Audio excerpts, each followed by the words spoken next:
కానీ ప్రజలు ఏం చర్చ వస్తుందో తెలుసా మీకు? బీజేపీతో పొత్తు పెట్టుకోవటం వల్లే ఈరోజు ఎలక్షన్ చేయగలిగాము. ఇది సమాధానం పరుచుకున్నాను 190.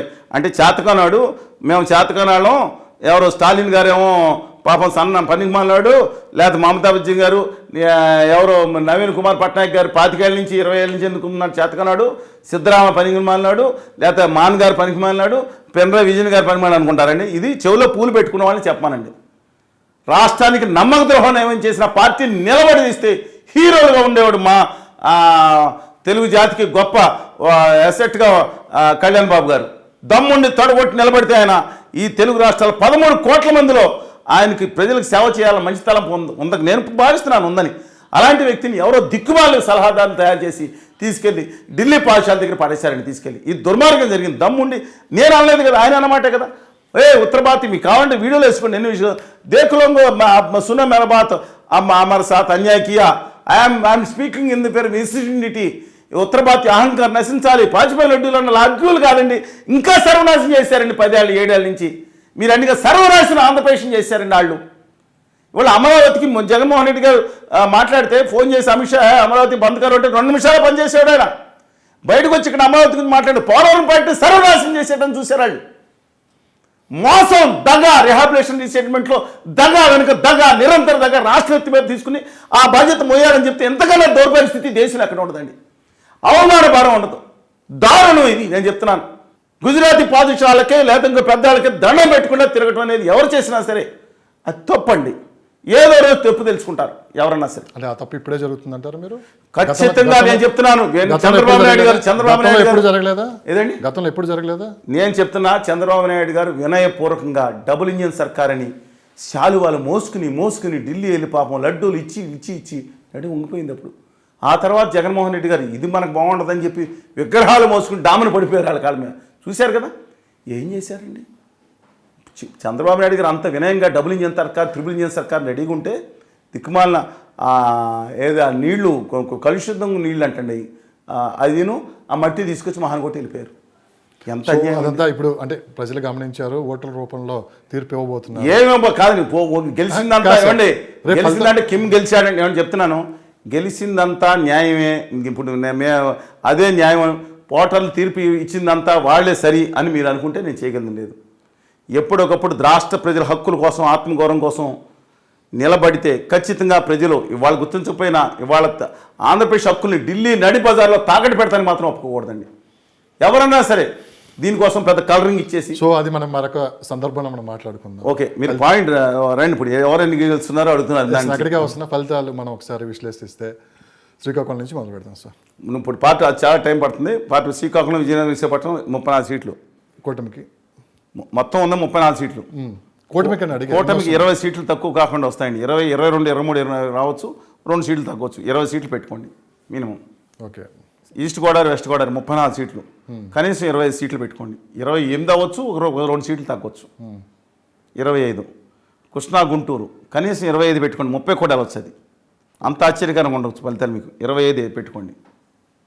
25, 20, 70 సీట్లు అయింది. ఇది నేను తక్కువ వేవ్ కనుక లేకుండా ఉండే పరిస్థితులు చెప్తున్నాను. మొత్తం రికార్డ్ అవుతుంది. రేపు మళ్ళీ రిజల్ట్ వచ్చిన తర్వాత మళ్ళీ మనమే నేను నా అంచనా చెప్తున్నాను.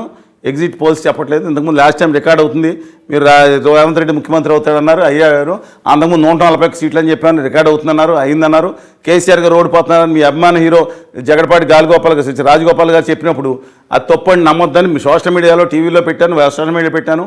ఆయన 80 సీట్లు 80 సీట్లు వచ్చింది. ఇప్పుడు నిజం ఉన్న 10 నిజమైనవి.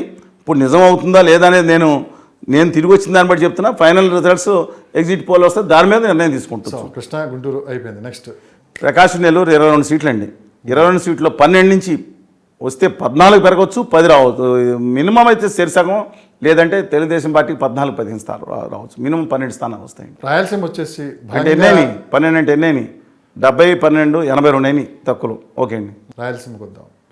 రాయలసీమ ఈసారి ఫస్ట్ టైం తెలుగుదేశం పార్టీ చిత్తూరులో ఫామ్లోకి రాబోతుంది గట్టిగా. చిత్తూరు జిల్లాలో ఏ నియోజకవర్గాలు రావచ్చు? చిత్తూరు, కుప్పం, పలమనేరు, అగ్గేపాటి అమర్నాథ్ రెడ్డి గారు, పీలేరు, ఆ లాస్ట్ బాల్ వరకు ఆడతారని చెప్పి ఆంధ్రప్రదేశ్ నుంచి చేసిన కిరణ్ కుమార్ రెడ్డి గారి బ్రదరు, నగరి, ఓకే. గాలి భానుప్రకాష్ గారు, తిరుపతి ఆర్ఎన్ శ్రీనివాసులు గారు, శ్రీకాళహస్తి శ్రీకాళహస్తి బొజ్జల గోపాలకృష్ణ గారి అబ్బాయి. ఇది ఖచ్చితంగా వస్తాయి అంటున్నారు. ఇంకో సీటు అదనంగా వస్తుంది అంటున్నారు.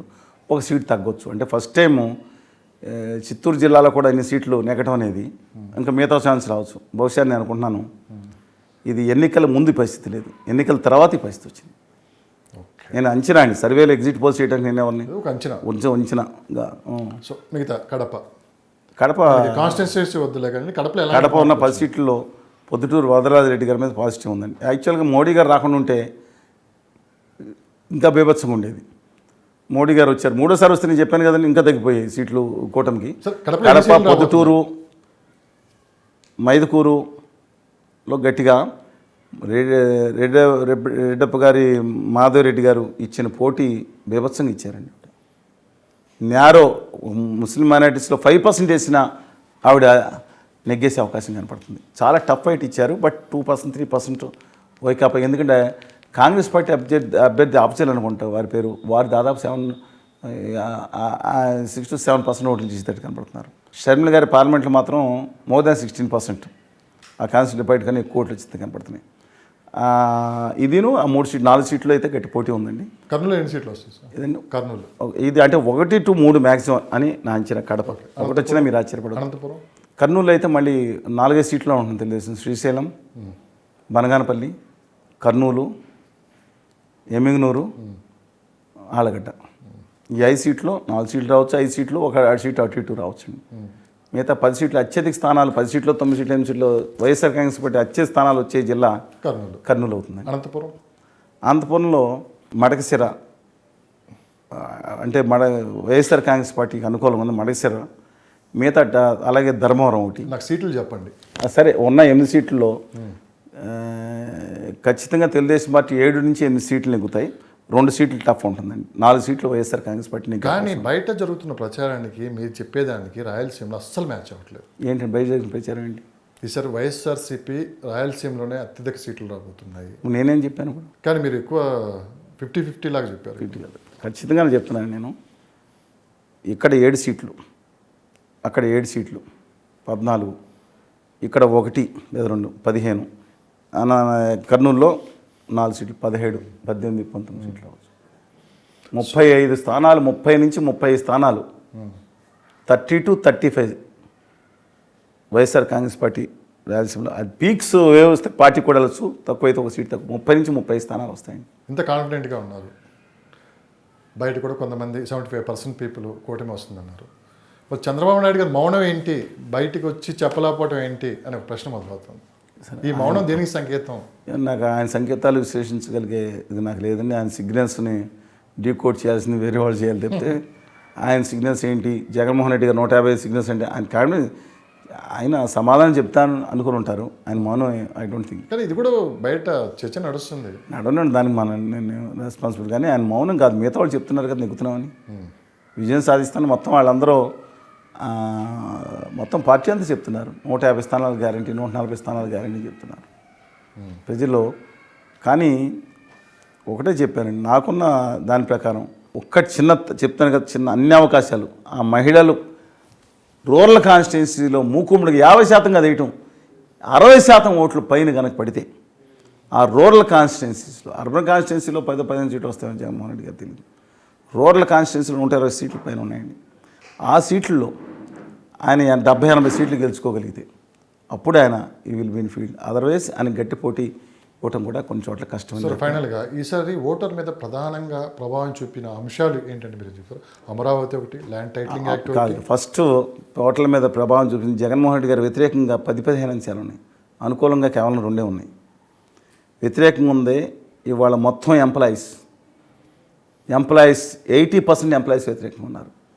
ఎంప్లాయీస్తో పాటు మిగతా క్వాసీ సంస్థలుగా క్వాలిటీ ఎంప్లాయీస్గా ఉన్న అంగన్వాడీ వర్కర్స్ వీళ్ళు టేక్అవుట్ అండి, అదొకటి.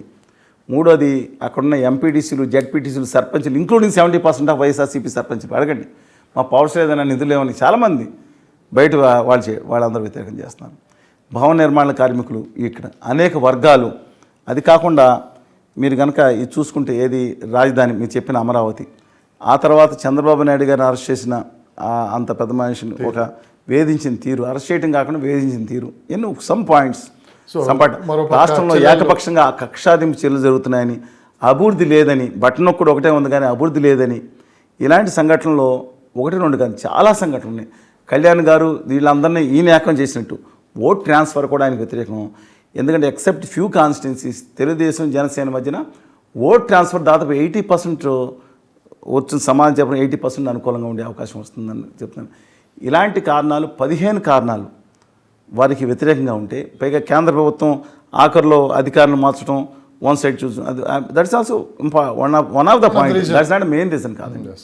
అసలు మెయిన్ రీజన్ అయితే ఆయన ఒకటే అయిపోతే రాష్ట్రం వచ్చేద్దండి. ఆయన మీద వ్యతిరేకత లేకుండా మోడీ గారి పక్క నుండి వచ్చేస్తా రాదు కదా. అందువల్ల మోడీ గారు ఇంకా జగన్ గారి పక్క నుండి ఇంకా పోతాయి సీట్లు.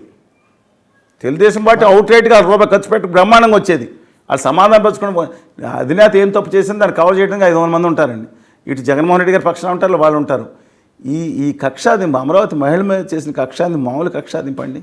ఇట్స్ నాట్ కాదు. ఇవన్నీ కూడా అది చెప్తాను. ఇవన్నీ ఒక కోణం అయితే కాంగ్రెస్ పార్టీ ఆయన నమ్ముకుంది ఏంటంటే సంక్షేమ పథకాలు, తన నమ్మకం ఏదైతే తను అభివృద్ధి చేశానని మిగతా చోట్ల ఏదైనా కానీ ఈ 2-3 విషయాలు ఆయనకు అనుకోరు. మిగతా 15 వ్యతిరేకం ఉన్నాయి. ఎస్, షర్మిల గారు కాంగ్రెస్ పార్టీ వైఎస్ఆర్ తెలంగాణ పార్టీ మాజీ అధ్యక్షురాలు, తెలంగాణలోనే నేను ఉంటాను, నాకు దానికి సంబంధం లేదని మోడరేటర్, టీవీ మోడరేటర్ గారు మీ ఆవిడ ఎక్కడని కూడా ప్రతి వివరాలు అడిగి అన్నీ కూడా మాట్లాడి ఆడపిల్లని ఏడపిల్లని చెప్పి అసలు రాష్ట్రానికి సంబంధం ఏంటి, పక్క రాష్ట్రం ఏదో పక్క రాష్ట్రం అనుకుని పక్కన పడేసి ప్రత్యేక విభజనాల కోసం ప్రాణాలు పణంగా పెట్టి పనిచేస్తుంటే, పాదయాత్రలో విజయాత్రలో ధర్నాలు చేస్తుంటే కూడా కనీసం మోసం చూపకుండా చనిపోయిన వాళ్ళని పలకరించే అవకాశం కూడా లేకుండా 5 సంవత్సరాలు కదా అంతకు ముందు కూడా దారుణంగా వ్యవహరించిన వారు ఇవాళ వచ్చి నేను ప్రత్యేక హోదా ఎవరు మాట్లాడటానికి లేదు, ఇంకా నయమండి, బ్రహ్మాండంగా ఆస్కార్ అవార్డు వస్తుంది అందుకని నేను వచ్చాను, ఆవిడ ఉద్యమం ఆవిడ చేసుకోమండి, అబ్జెక్షన్ లేదు.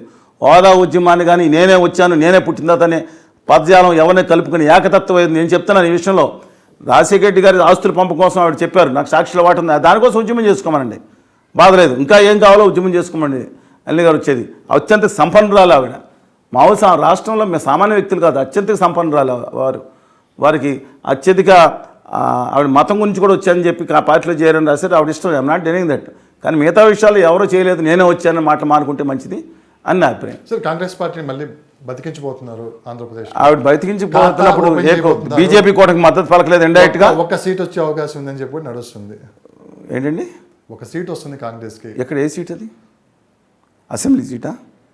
అసెంబ్లీ సీట్ అయితే మడకసేరులో గట్టి పోటీ ఇచ్చారు, బికాస్ ఆఫ్ డ్యూ టు రఘువీర్ రెడ్డి గారు వస్తున్నారని నేను చెప్పలేను. అలాగే ఆమంచి కృష్ణమోహన్ గారు గట్టిగా పోటీ ఇచ్చారు చీరాలలో.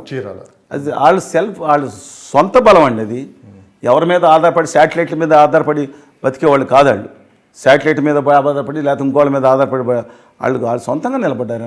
2014 ఇండిపెండెంట్గా వరం గారు, ఇప్పుడు పీఠాపురం వరం గారు, ఆమంచి కృష్ణమోహన్ ఇద్దరు నెగ్గారు.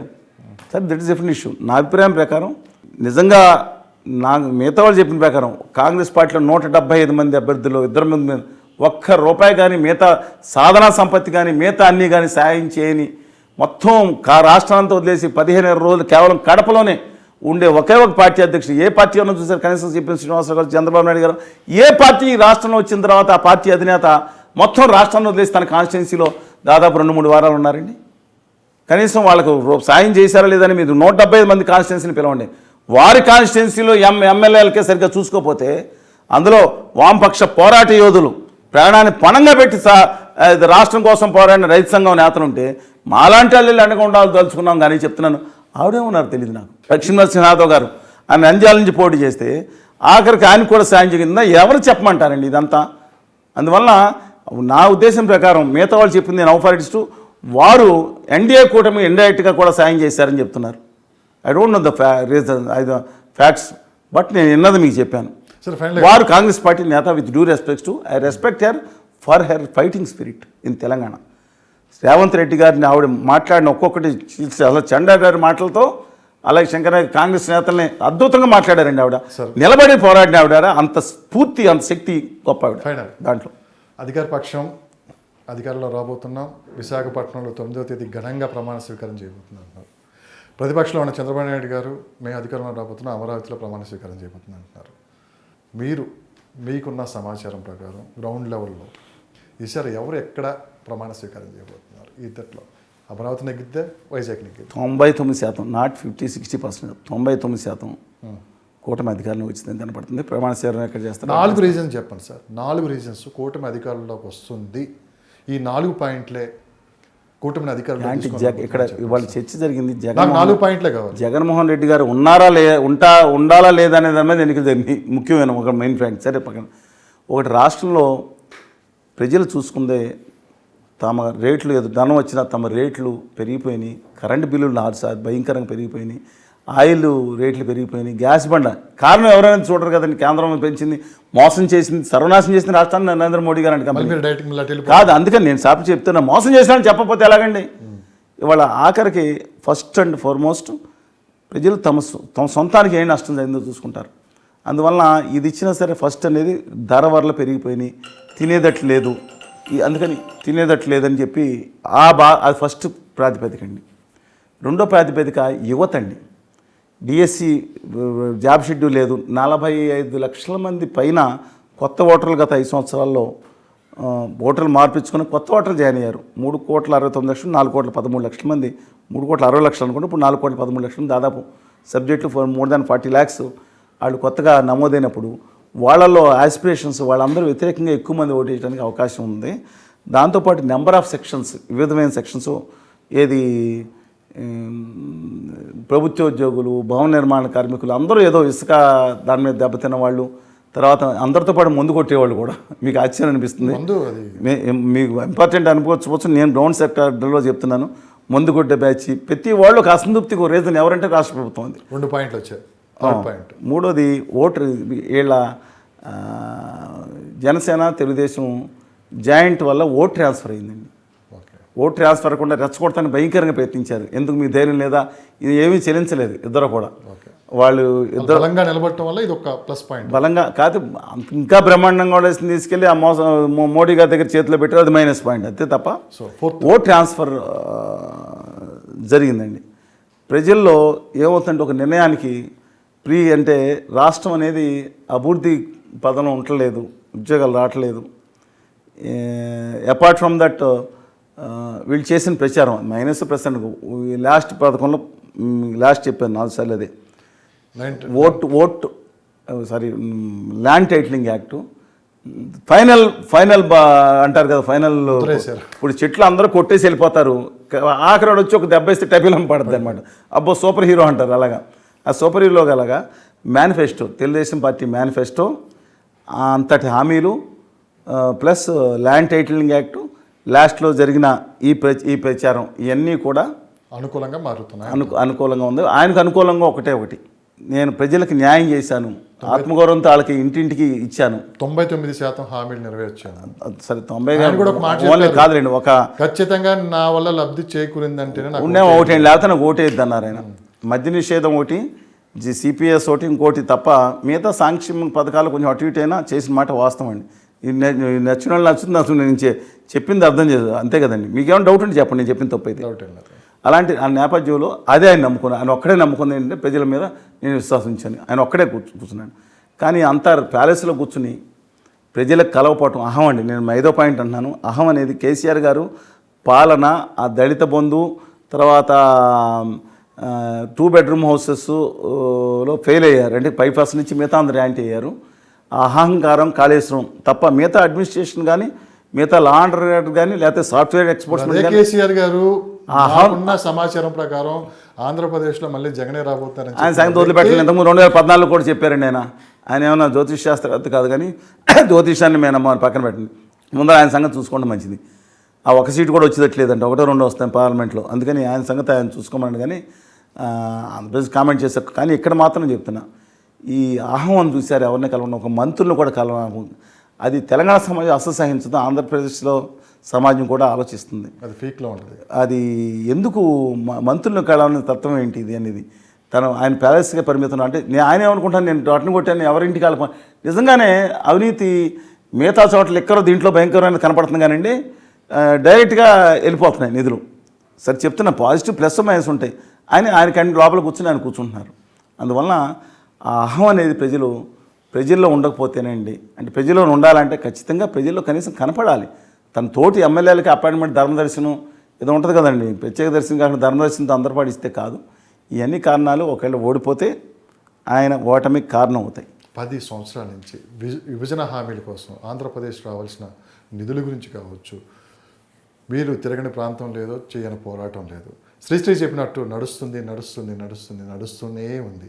చివరికి 10 సంవత్సరాలు ఉమ్మడి రాజధాని దాదాపు ఇంకా మరికొద్ది కాలంలోనే జూన్ 2వ తారీఖున 1వ తారీఖు దాదాపు ఇప్పటికే రేవంత్ రెడ్డి గారు గవర్నమెంట్ ఖాళీ చేసి వెళ్ళిపోవాలని చెప్పి కూడా చూడడం కూడా జరిగింది. ఈ 10 సంవత్సరాలు ఒక్కసారి వెనక్కి సిగ్గులేని ఈ సమాజాన్ని నిగ్గదీసి అడుగు. సిరివెన్నెల గారు మాట అగ్గితోటి కడమ ఏంటంటే 1,43,000 కోట్లు ఉజ్జాయింపుకు ఉమ్మడి ఆస్తుల్లో ₹1 రాలేదండి. ఇంతకుముందు సుప్రీంకోర్టు జడ్జిమెంట్ వచ్చిన ఆ రోజు కేసుల విషయంలో చంద్రబాబు నాయుడు గారు ఫాలోఅప్ చేయలేదని చెప్తారు. జగన్మోహన్ రెడ్డి గారు వచ్చిన తర్వాత అలాయ్ బలాయ్ సిచ్యువేషన్లో కూర్చుని, అంటే 10 సంవత్సరాలు సెక్రటరియట్ అనేది 10 సంవత్సరాలే, మిగతాను కాదు, కనీసం అక్కడ కండిషన్ కూడా పెట్టకుండా అని ఇవ్వటం జరిగింది. ఈ కేసీఆర్ గారి కంటే మోస్ట్ షూడ్ అండ్ చాలా క్యాలిక్యులేటెడ్ పర్సనాలిటీ రేవంత్ రెడ్డి గారని మీరు అనుకోవచ్చు, కానీ చెప్తున్నాను. అందువల్ల ఇవాళ దురదృష్టం ఏంటంటే ఉమ్మడి ఆస్తులు కూడా ఫైనలైజ్ కాలేదు. హోదా విభజన హామీల్లో 10% అమలే ఉంటుంది. జగన్మోహన్ రెడ్డి గారి హామీలో వచ్చింది కేవలం ఒకే ఒకటి, 10,400 కోట్లు లోటు భర్తీ. చంద్రబాబు నాయుడు గారి హామీలో వచ్చింది 3,972 కోట్లు, 73 కోట్లు.